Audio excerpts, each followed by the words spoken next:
बिस्मिल्लाहिर्रहमानिर्रहीम। अस्सलाम वालेकुम दोस्तों, पेशावर के लिए नया ट्रैफिक प्लान तैयार। शहर को 3 जोन्स में तकसीम करने का फैसला कर लिया गया।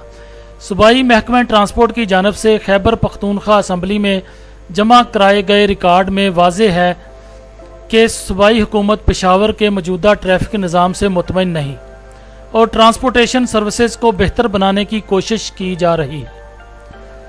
सेफ सिटी अथॉरिटी लाहौर के 48% कैमरे नाबीना होने का इंकशाफ।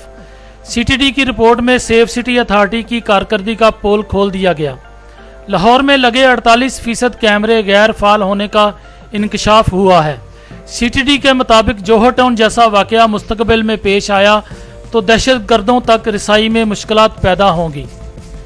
इस्लामाबाद एयरपोर्ट पर 5 किलो हीरोइन बरतानिया स्मगलिंग की कोशिश नाकाम बना दी गई। ANF ज़राए का कहना था कि बड़ी मकदार में हीरोइन बरामद होने पर क्लियरिंग एजेंट को तहवील में लेकर सियालकोट से खेप भिजवाने वाले काल कोरियर कंपनी के अमले जुबैब और बरतानिया में जिस पते और नाम पर मनशियत भिजवाई जा रही थी, इन सब की गिरफ्तारी के लिए कार्रवाई की कोशिश की जा रही है। मेरा बस चले तो नूर मुकद्दम के कातलों को गोली मार दूं, ये कहना था शेख रशीद का।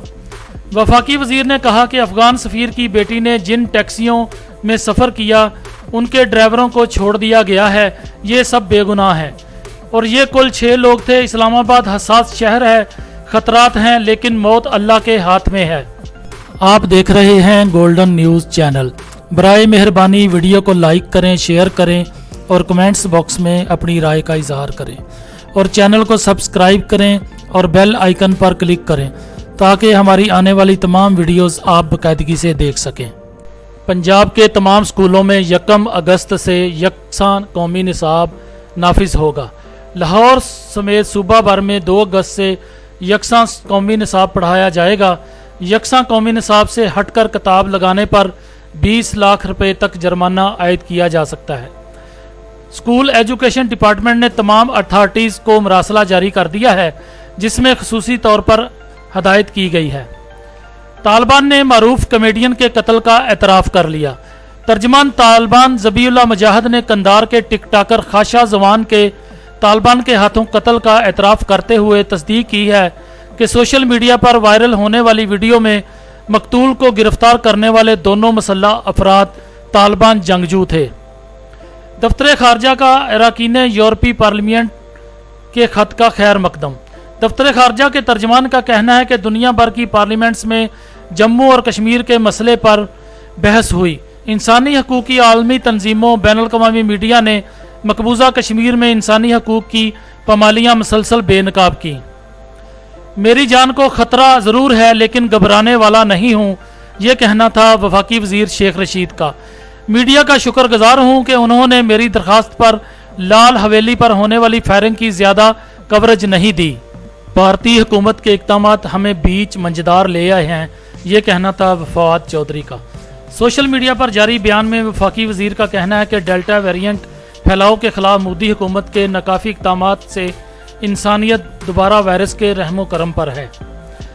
कोयटा में BNP अवामी का एहतजाजी मोटरसाइकिल रैली निकालने का ऐलान।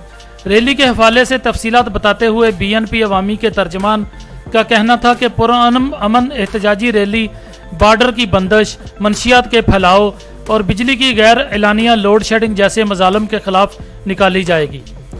शहबाज शरीफ के क़यादत छोड़ने की बातों में सदाकत नहीं, राना सनाउल्लाह। अदालत के बाहर सहाफ़ियों के सवाल पर जवाब देते हुए उन्होंने कहा कि मेरी तरह मियाँ शहबाज शरीफ के लीडर भी मियाँ नवाज शरीफ हैं। शहबाज शरीफ पार्टी के साथ हैं और रहेंगे। सिंध में आज से लॉकडाउन नाफिज, डबल सवारी पर भी पाबंदी आयद। क्या रहे कि सिंध हुकूमत ने कोरोना की बिगड़ती हुई सूरत-ए-हाल के पेश नज़र सूबे भर में 31 जुलाई से 8 अगस्त तक लॉकडाउन नाफिज करने का फैसला किया है। पाकिस्तान समेत अफगान अमन के दीगर स्टेक होल्डर्स दोहा में मुलाकात करेंगे। ज़राए के मुताबिक अफगानिस्तान के लिए रूसी सदर के नुमाइंदा खसूसी ज़मीर काबलोफ ने मॉस्को में ऑनलाइन ब्रीफिंग के दौरान ऐलान किया कि रूस, चीन, अमेरिका और पाकिस्तान पर मुश्तमल तोसी ट्राइका का अजलास आइंदा हफ्ते मुनक्कद किया जाएगा। जमात इस्लामी ने लाहौर में कुरान इंस्टीट्यूट कायम कर दिया। امیر جماعت اسلامی سراج الحق نے تقریب کی صدارت کی۔ انسٹیٹیوٹ کا مقصد خواتین کو قرآن مجید کی تعلیمات سے روشناس کروانا ہے۔ ڈاکٹر نصرت طارق کو قرآن انسٹیٹیوٹ کی ڈائریکٹر تعینات کیا گیا ہے۔ انسٹیٹیوٹ میں خواتین کے لیے مختلف قرآن کورسز کا اجرا کیا جائے گا۔ اسرائیلی فورسز کے حملوں میں 270 فلسطینی زخمی ہو گئے۔ رپورٹس کے مطابق اسرائیلی فورسز نے پرامن احتجاج کرنے والوں پر آنسو گیس کی شیلنگ کی اور گولیاں بھی چلائیں، جس سے 270 فلسطینی زخمی ہو گئے۔ گولڈن نیوز کو سبسکرائب کرنا مت بھولیں، ویڈیو کو لائک کریں، شیئر کریں اور کمنٹس سیکشن میں اپنی رائے کا اظہار ضرور کریں۔ اللہ آپ کا حامی و ناصر ہو۔